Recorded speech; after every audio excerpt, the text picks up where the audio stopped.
Sister Mauryeen O'Brien is one of our own Dominican Sisters of Peace who has come from New Haven, Connecticut to share her expertise and her compassionate approach to counseling those experiencing loss and bereavement.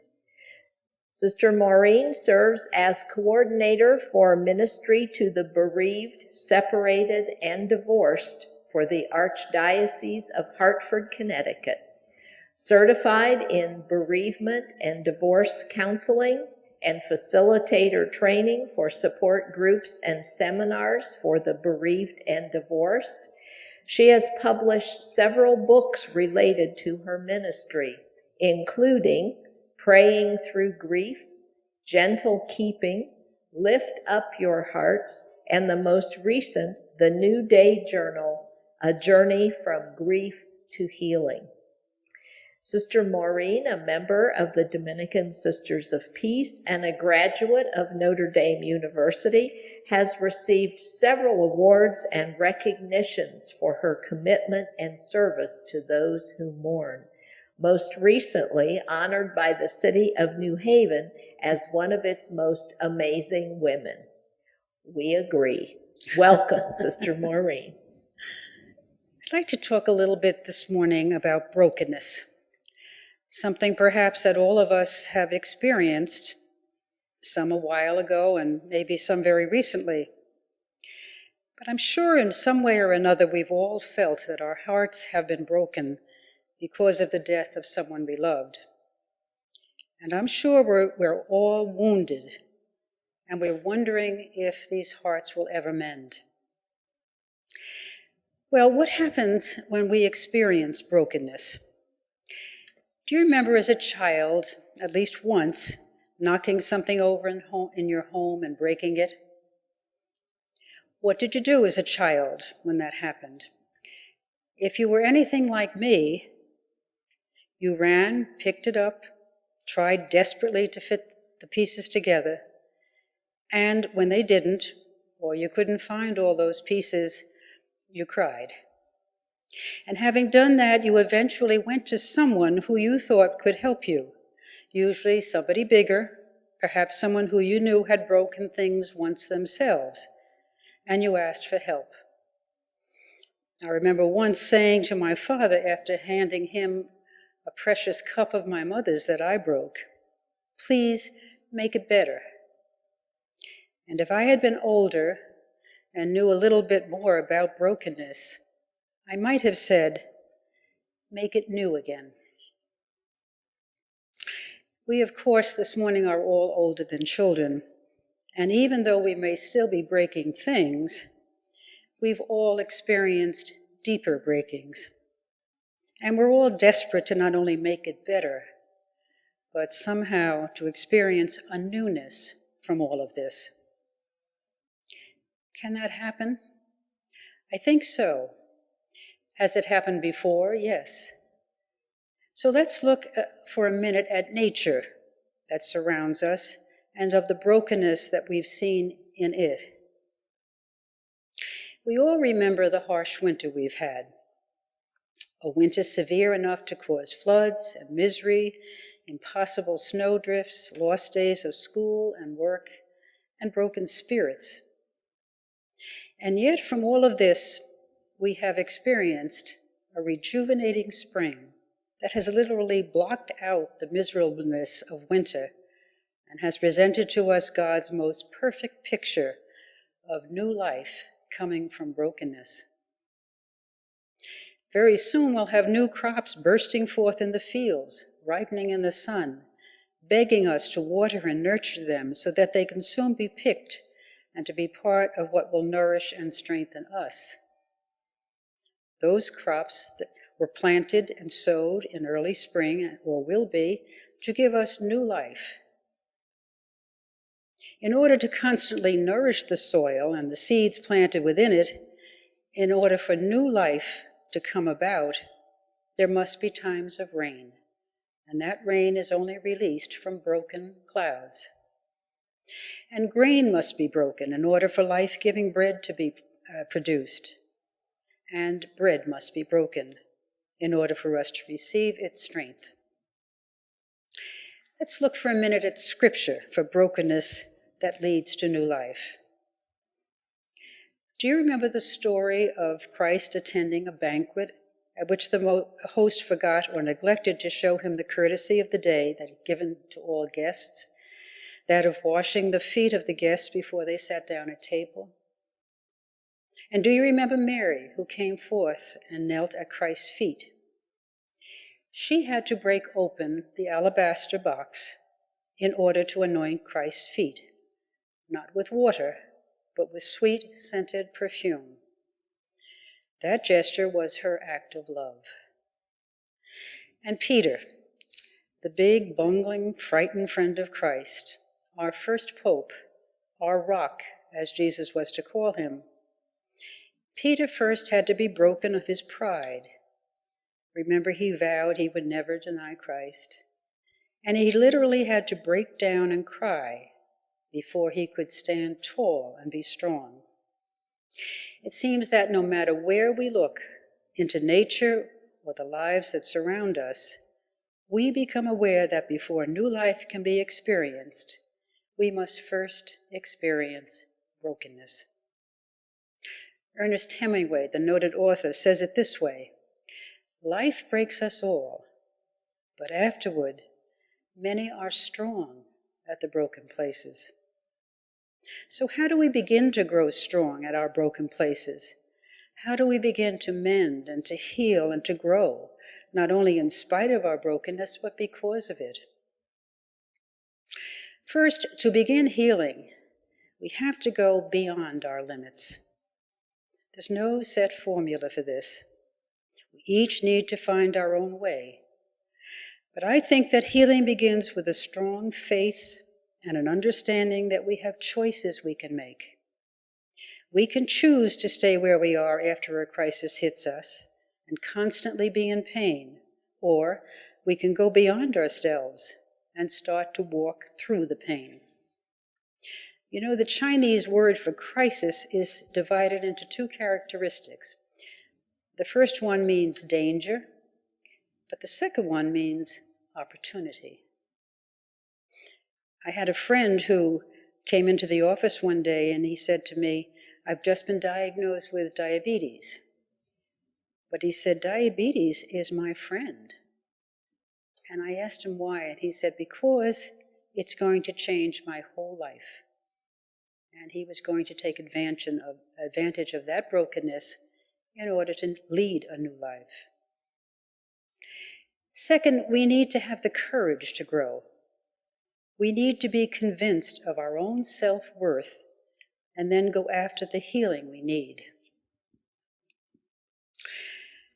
I met a woman once who lost her son to suicide, and she struggled to move through that horrible pain when 2 years later she was faced with the murder of her second son and his wife. She said to me, "All the healing I had done was suddenly threatened as I grappled with this new horror. Still, I realized that unless I was willing to give up my own life because of this new pain, I would have to have the courage to force myself out of the pain I was trapped in and touch the world again." Standing up and deliberately walking through our pain is not an easy thing, but the courage to not only endure it, but try to grow because of it can produce strength and resiliency and eventually new life. Life will certainly not be the same after a crisis has hit us. It can't be. But life that has been touched by suffering can become strong at the broken places so that eventually a new life will emerge. Will we be aware of our capacity to gain the new life right away? Probably not. Many times we just have to keep plugging away and have faith in God and in ourselves that our brokenness can become our strength. There's a wonderful little story told about a woman who was working in a country where there were many rainbows every day. And she had often said she would love to be able to stand in a rainbow. So one day, as she and her friends were driving along, they saw a magnificent rainbow a mile or so in front of them. She was elated. She got out of the car and she ran toward it. To her surprise, she couldn't tell that she was in the rainbow. She kept calling to her friends, "Am I in it yet? Am I in it now?" "Yes, yes," they called. "You're in it. You just can't see it, but we can." What can we learn from that little story? I think as we struggle through the difficult times, we need to keep running toward our rainbow. We may not see the mending taking place within us, but we should never hesitate to call out to others to help us to see and to heal. Listening to what God wants of us can open us to many things. And one of those things can be an openness to the surprises that God has in store for us. Can you think of a time when God moved unexpectedly in your life? You know, often people say, "I didn't think that would happen," or "It's strange how God works in your life if you let him." Well, we live with a God of surprises, constantly.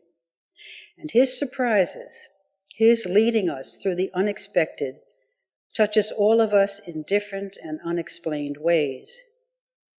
And yet perhaps we should ask ourselves why our God doesn't keep these things in perfect order for us. Why would he ever want to surprise us? Well, what can surprises do for us? What can we learn from the unexpected? And once having learned, what can we do with this knowledge? We know loss is a very devastating thing.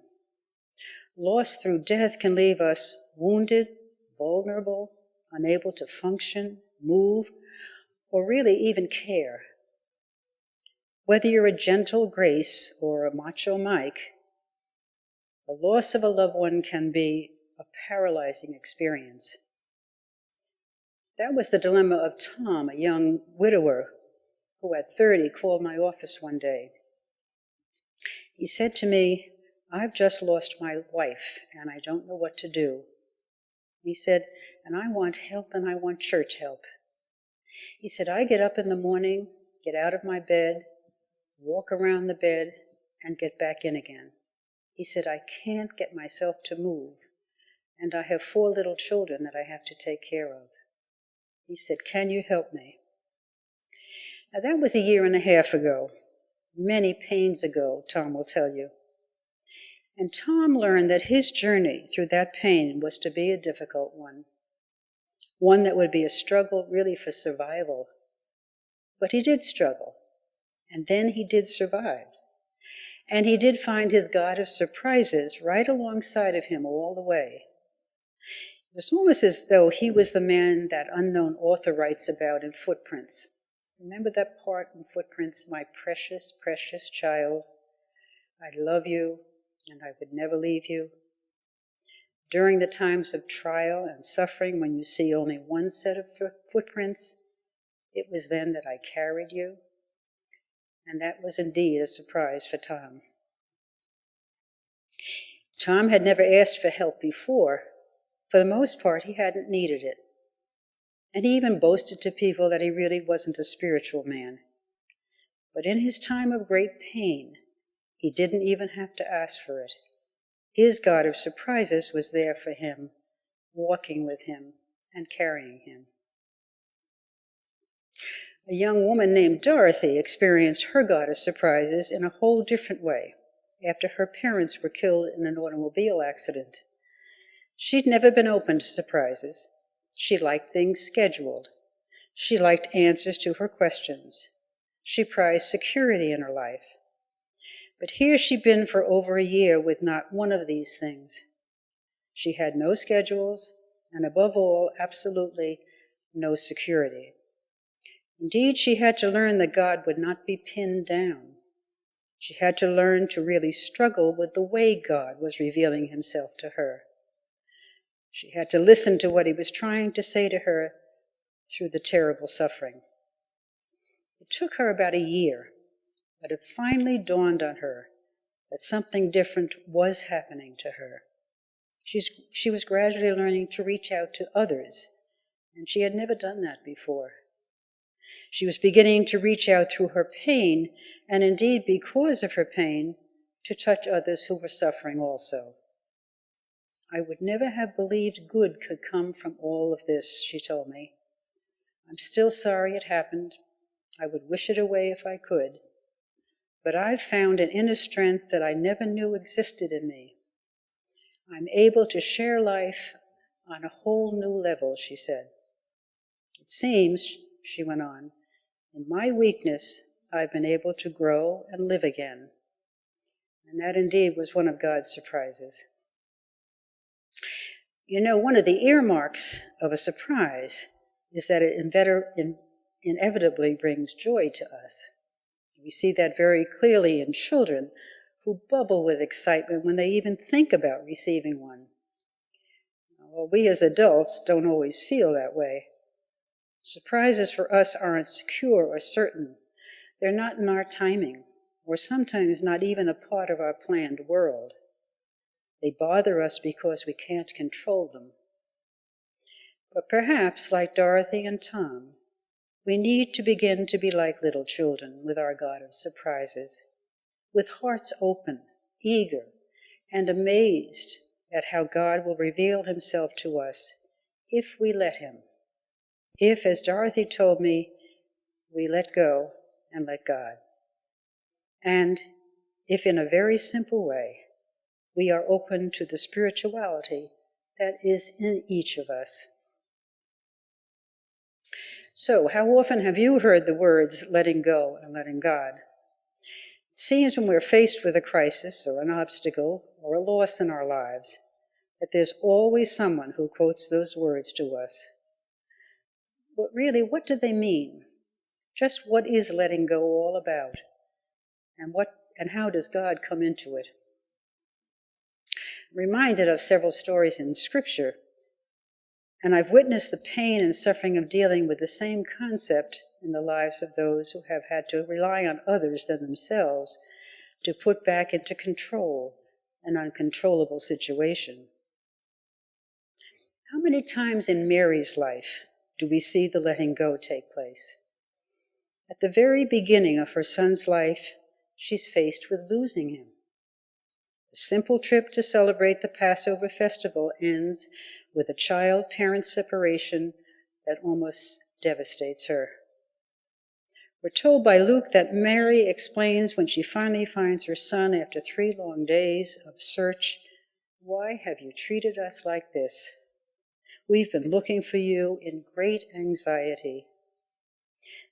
This mother's heart is almost broken in the loss of her child, and yet she is not to receive solace or comfort in his finding, for it is but a shadowing of the loss that is to come. Indeed, even now, with Jesus as young as he is, she must let go and let God continue the work he had begun in her when he first asked her to allow him to move in her life. All she can do at this point is to treasure all these things in her heart. About a year ago, I received a letter from a woman who had lost her only son in death, too young and too soon. She wrote this to me: "Even though losing my son has been the worst thing in my life, I think I will be able to go on. But now I must live with my memories that will always be with me, and I think my son will see to that. And I know I have the choice of living in a constant state of sorrow, of never letting go of the grief, or I can choose to let God have his way with me and move on with my life."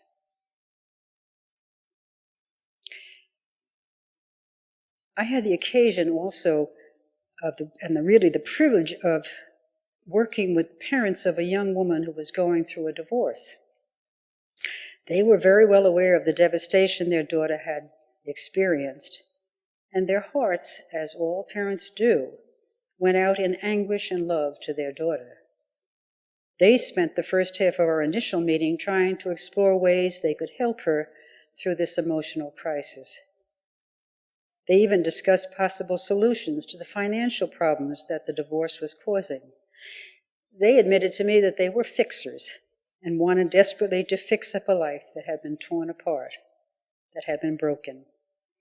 And yet they couldn't figure out how to be parents to an adult when their only experience had been parenting a child. So we talked about the need sometimes of letting go of what we can't or shouldn't be doing ourselves. So hard for these parents because those parents were hurting themselves. Their daughter is once treasured by her husband and who had promised to be with her until death parted them. Their daughter had really been broken, and she was suddenly confused, distraught, lonely, and bitter because her husband's love was not the same kind of love she had experienced from her parents. And they, her parents, were wounded because of her wound, and they were broken because of her brokenness. But they could still be good parents if they supported her as she tried to get her life together, but only if they let go of the fixing and urged her to let God work through and in her. They would always be there, but in a whole new way than they were when she was a child, and they could really only be there if they let go. A friend of mine has a plaque on her wall that only says one word: whatever. She's learned that the best way to hang on is to let God's strength work through her. She said to me once, "When I try to control everything on my own, I often put energy into the wrong solution. But letting go of my own will allows God to communicate with me. I learn where God would like me to be." The whatever is a short prayer, but it relaxes us and allows us to work through difficult situations using God's strength rather than our own. Certainly the process of letting go is painful.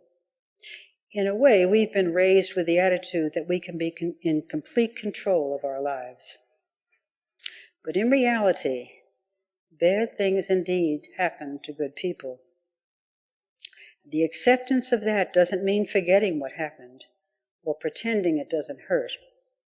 But in the letting go, we can say goodbye to our dream and begin to design another one. And letting God help us design the new dream can be a powerful thing in our lives. We'll never replace the old one, but there are new ones to be made. One of the greatest healers of grief is to begin to reach out to others in pain. There's a story told about a little Chinese woman who asked for advice on how to overcome the grief she had because of the death of her child. A holy man told her to take a seed from a home that had never known grief, and it would heal her. The woman searched and searched, but never was able to find such a home. Instead, she found great tragedies. And she, who had experienced great grief, was well equipped to minister to those in their sadness and help them go on. Gradually, her own sorrow diminished, and she realized that reaching out and helping others was the best antidote for her. "We never honor the dead by dying with them," she said. "We honor the dead by remembering them and using those memories to help others." Letting go presupposes that I'm holding on to something that perhaps I have leftover feelings and thoughts from the devastation that a loss can cause. What am I going to do then? How am I going to find out when I need to let go? I think when the particular emotion that I'm experiencing impedes my functioning, is keeping me depressed or angry, or not allowing me to see any joy, not allowing me to be happy, then it's time to let go. Letting go means giving up control. More than likely, it is a false sense of control, but it is control nevertheless. Letting go means being gentle with myself. I believe God intends us to let go of the negative emotions that create a distance between ourselves and Him. You know, St. Peter advised his friends, leave all your worries with Him because He cares for you. We need to let go of the anxiety and worry about our lives, those heavy emotions we carry around. And sometimes it's impossible to do it on our own. It's necessary to have a trusted friend or an advisor or a spiritual person who can help us. We need support in the process of letting go so that we cannot be hindered in giving over to God what God can take care of. There was an old Hindu prophet, Tagore his name was, who wrote some pretty strong words about letting go of what God can only do Himself. And here's what he said. I asked for strength, that I might achieve greatness, but I was made weak, that I might learn humbly to obey. I asked for health, that I might do great things, but I was given infirmity, that I might do better things. I asked for riches, that I might be happy, but I was given poverty, that I might be wise. I asked for power, that I might have the praise of women and men, but I was given weakness, that I might feel the need of God. I asked for all things, that I might enjoy life, and I was given life, that I might enjoy all things. I got nothing I asked for, but everything I hoped for. Almost despite myself, my unspoken prayer was answered. And he ends by saying, I am among all men and women most richly blessed. As we grieve, letting go can be a release of our pain and yearning. It can be an end, not the beginning, of a long, painful grieving and healing process. One more little story about letting go. Several years ago, a TV document filmed a method for trapping monkeys. The natives made a hole in a log and put bait inside, bait most tempting to monkeys. The monkey reached his hand in to get the bait, but when his fingers closed on it, his fist enlarged, and he could not get it back out through the hole. The poor creature was so determined to hang on to what he had that he would not let go. Even as he was being captured, frightened to death by that possibility, he still could not let go. Even as he was being put into the cage that would steal his freedom entirely, he just would not let go. All he needed to be free was to let go. But to him, to let go was incomprehensible. His priorities would not allow it. He was possessed by what he was supposed to possess. Now, we think of the fate of that monkey and mutter, probably, poor silly monkey. But do we ever consider what God must think when He watches us reach out and become possessed by what we are supposed to possess? What must God think as He sees our hands cling to our problems and never let go of them and put them into His hands? To let go of our problems and let God possess them, that's faith, that's spirituality, and that is true holiness.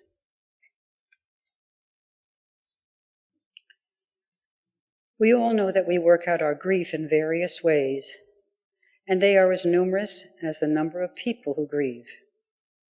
No two people grieve alike. No two people love alike. The only thing we have in common is that we need the time to grieve. How can we make the spiritual part of our lives an aid to move through our grief work? And how, in a way, we can truly take up our cross and find in it a means of resurrection? First of all, Let us understand that God has not caused our suffering. I'm sure there has been many times that we've been mad at God for what has happened, but he did not cause it. Rabbi Harold Kushner, the author of When Bad Things Happen to Good People, who lost his son very young in death, struggled long and hard with that concept and that question, this thought of God letting happen to his son what did. He writes of his struggle all through his book, When Bad Things Happen to Good People. And then toward the very end of the book, he writes this: God does not cause our misfortunes. Some are caused by bad luck, some are caused by bad people, and some are simply an inevitable consequence of our being human and being mortal and living in a world of inflexible natural laws. The painful things that happen to us are not punishments for our misbehavior, nor are they in any way part of some grand design on God's part. Because the tragedy is not God's will, we need not feel hurt or betrayed by God when tragedy strikes. We can turn to him for help in overcoming it, precisely because we can tell ourselves that God is as outraged by it as we are. I've looked in many, many books and tried to find, what is death and dying and loss all about. Very hard to find an answer to that. One of the closest things I've come to I'd like to share with you as we end. What's it all about? I'm standing on the seashore. A ship at my side spreads her white sails to the morning breeze and starts for the blue ocean. She's an object of beauty and strength. I stand and watch her until at length she hangs like a speck of white cloud just where the sea and sky come to mingle with each other. Then someone at my side says, "There, she's gone." Gone where? Gone from my sight, that's all. She's just as large in mast and hull and spar as she was when she left my side. Her diminished size is in me, not in her.